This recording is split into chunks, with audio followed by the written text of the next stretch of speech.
Hello friends, ಎಲ್ಲರಿಗೂ the media ಚಾನಲ್ಗೆ ಸ್ವಾಗತ. ಸ್ನೇಹಿತರ, ಇವರ ಹೆಸರು ಸವಿತಾ ಅಂತ.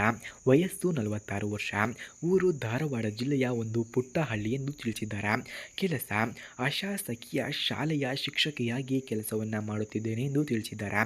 ಹಾಗೆ ಇವರ ಕುಟುಂಬವನ್ನು ನೋಡಿದ್ರೆ ಗಂಡನ ಅಗಲಿಕೆಯ ಬಳಿಕ ಮಗು ಜೊತೆಗೆ ಜೀವನವನ್ನು ಸಾಗಿಸುತ್ತಿದ್ದಾರೆ ಎಂದು ಕೂಡ ತಿಳಿಸಲಾಗ್ತಿದೆ.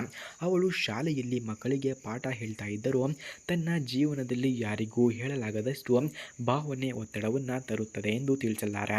ಹಾಗೆ ಸ್ನೇಹಿತರೆ, ಇವರ ಮದುವೆ ಹೇಗಾಯಿತು, ಏನಾಯಿತು ಅಂತ ನೋಡಿದ್ರೆ, ಸವಿತಾ ಮದುವೆ ಆಯಿತು 25ನೇ ವಯಸ್ಸಿನಲ್ಲಿ. ಗಂಡನು KSRTC ಡ್ರೈವರ್ ಆಗಿದ್ದ. ಪ್ರಾರಂಭದಲ್ಲಿ ಪ್ರೀತಿ ಭಾಳ ಒಡನಾಟ, ಆದರೆ ಅನೇಕ ಸಾಲದ ಬಿಕ್ಕಟ್ಟಿನಲ್ಲಿ ಇದ್ದರು.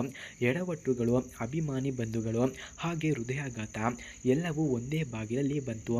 ಗಂಡನ ಅವಧಾನ ತಪ್ಪಿನಿಂದ ಕಾರು ಅಪಘಾತದಿಂದ ಅವನು ಸಾವನ್ನಪ್ಪಿದ. ಅಲ್ಲಿಂದ ಅವಳ ಬದುಕು ಬದಲಾಯಿತೆಂದು ಹೇಳಬಹುದಾಗಿದೆ.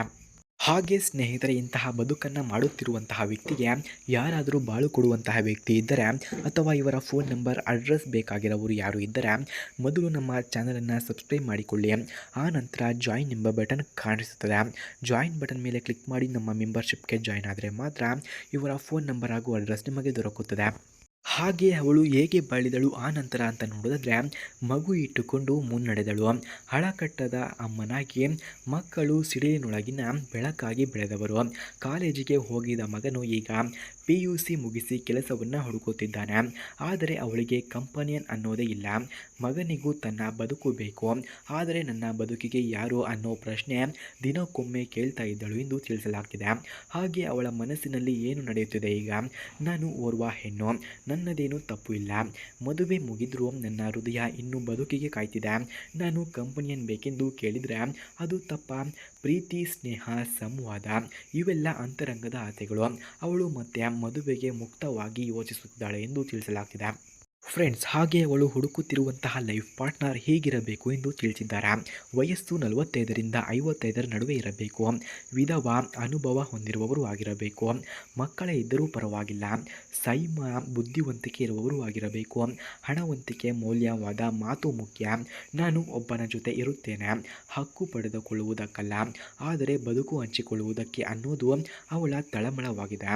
ಆದರೆ ಅವಳ ಕನಸು ಏನೆಂದು ನೋಡಿದ್ರೆ, ಸಂಜೆ ಹೊತ್ತು ಒಂದಿಷ್ಟು ಮಾತನಾಡುವವನು ಬೇಕು, ಊಟದ ಬಾಗಿಲಲ್ಲಿ ಒಬ್ಬನ ನಗು ಇರಬೇಕು, ರಾತ್ರಿ ನಿದ್ರೆಗೆ ಹಾಸು ಹೊಕ್ಕು ಮಾತು ಬೇಕು, ಒಟ್ಟಾಗಿ ಫೋಟೋ ತೆಗೆದುಕೊಳ್ಳಲು ಜೀವನ ಬೇಕಾಗಿದೆ.